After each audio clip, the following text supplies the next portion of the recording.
Are the New York Knicks the mystery team for Damian Lillard? According to ESPN, there's a team in the Eastern Conference that has entered the discussion for a Damian Lillard trade. We'll break down the idea if that is the New York Knicks. Also, Julius Randle has a new agent. It is no longer CAA. He is no longer repped by them, which means he is no longer repped by Leon Rose, the head of basketball operations for the Knicks. Does that mean a trade could be coming? Well, you should subscribe to find out, because we're going to put out free videos every single day on the latest Knicks news and rumors. If you want to be in the loop on everything orange and blue, hit that sub button right now. Sub for Knicks Dubs.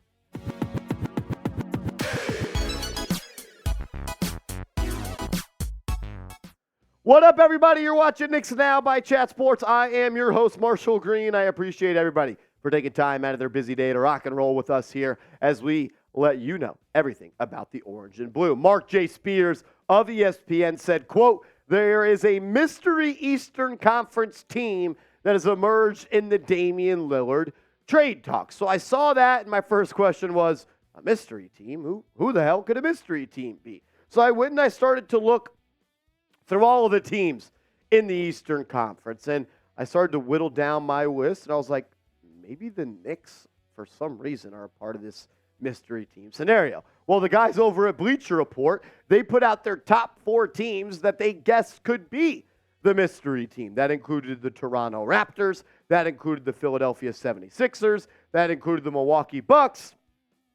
And Bleacher Report, they had the New York Knicks as the 4th mystery team for the Damian Lillard trade talks.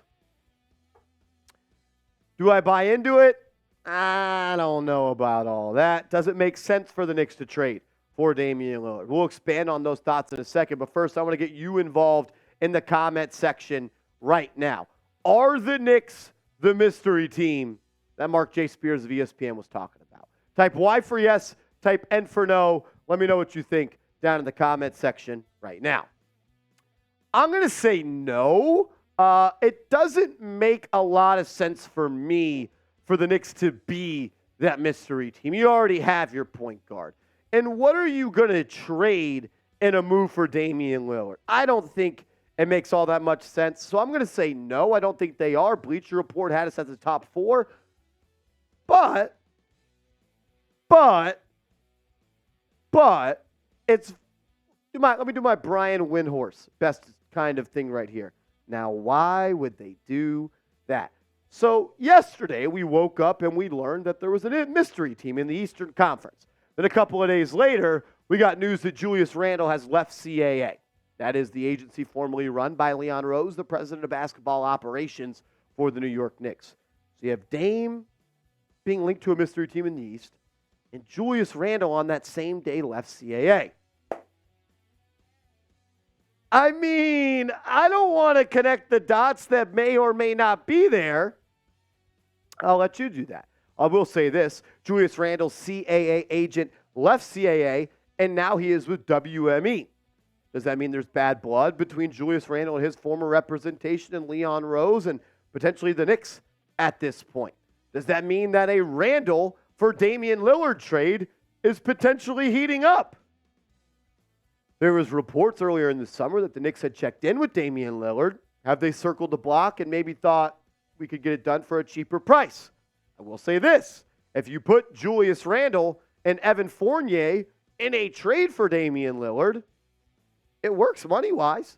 If you just add Julius Randle and Evan Fournier in a trade straight up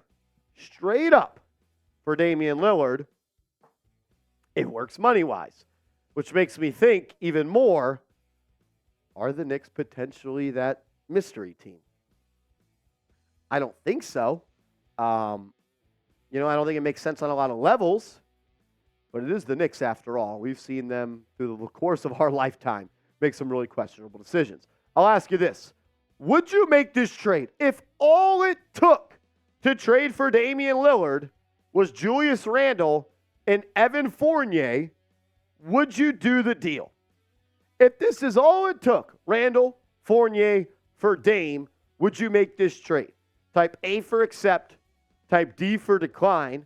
I'll give you my thoughts on this coming up in a second, but first I got to tell you guys about our awesome sportsbook partner, BetUS. Go to chatsports.com/bet. Use that promo code chat125, and BetUS is going to hook you up with a 125% deposit bonus. Put $100 in your account at chatsports.com/bet. Promo code chat125. You'll have $225 to bet on. You can bet on the Knicks as the NBA season's around the corner. The NFL season's here. You can bet on the Giants. You can bet against the Jets. Do it with our proud sportsbook partner, BetUS. We've got your game. Chatsports.com/bet.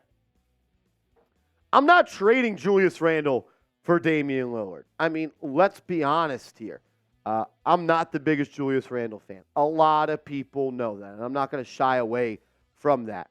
Is Damian Lillard probably the better player right now? Yeah, he probably is. But when you think about fit and outlook on the future from a basketball perspective from the New York Knicks, does it make sense to give up your starting power forward for a guy that doesn't even fit with your current roster? The reasons I'm out on trading for Damian Lillard: 2 small point guards. It didn't work when Dame was in his prime and he had a prime C.J. McCollum. Is it going to work when he has a prime Jalen Brunson next to him and as Damian Lillard is on the back half of his NBA career? Can you win an NBA title with 2 small guards that don't defend? I think the last team that has was in 1990 when it was the Detroit Pistons with Joe Dumars and Isaiah Thomas. I don't think that gets it done in the modern NBA. You have to be a top defense to get it done, in my opinion, and I'm not sure that 2 small point guards with Brunson and Damian Lillard gets it done. Another reason I'm out on Damian Lillard: he's 33 years old. He's long in the tooth. Father Time is tugging on the back of the jersey for Dame. I'll tell you what, Father Time, it's telling Dame it's Dame time. You are past the prime of your career. He's 33 years old, and on top of that, he's owed $216 million through 2027. If he's 33 now in 2023, that means he's 34 in 2024, 35 in 2025, 36 in 2026, and 37 years old in 2027, and he's owed $50 million that season, potentially 60. Now, what about this? Is he a healthy player anymore? He was at one point. He was that guy that used to play a lot of games, but he's only played in 87 games in the last 2 seasons. That's 43 games per season. That ain't going to get it done, especially if you're playing at Madison Square Garden and you're trading Julius Randle for him. One thing Randle does, he's available. He plays a lot of regular season games. So no, I'm not doing it. But the last thing, and you might say, Marc, you're crazy for this one. He's an overrated playoff performer. He is. Go back and look at the numbers. The dude in his NBA career in the playoffs is shooting 41%. So I'm going to trade a chucker and Julius Randle, who's inefficient in the playoffs, for a more expensive, smaller, bigger defensive liability, older, overpriced player that does the same thing. 25 points, 41% from the field. That is not good. That's actually bad. 41% in the playoffs does not get it done. So no, I'm out on Dame. I don't want to see a backcourt of Damian Lillard and Jalen Brunson. I don't want to trade a 2-time All-NBA player at the peak of their powers for a player that's 33 years old. I don't want to trade Julius Randle, no matter how frustrating he is, no matter how mad I get at him not being efficient or effective in the playoffs, for a guy that's owed $216 million through 2027 when he's going to turn 37 years old. I also want to trade for a guy that's only averaging 43 games played in the last 2 seasons, and a guy like Randle that's not as good in the playoffs as he is in the regular season. So for me, I am out on trading for Damian Lillard, even if it is just Randle and Fournier for Lillard straight up. Maybe you think differently, and that is okay. And we can argue about it a little bit more over on my Twitter at @MarshallGreen_. If you don't think I'm right, that's okay. If you think I'm stupid, even better. Go yell at me over on Twitter at @MarshallGreen_. I'm not doing it because I don't think 2 small guards that don't defend can get it done, especially ones that's 33 years old. Donovan Mitchell and Brunson, a little bit of a different situation because he's an off-ball guard. Dame has never played off-ball in his NBA career.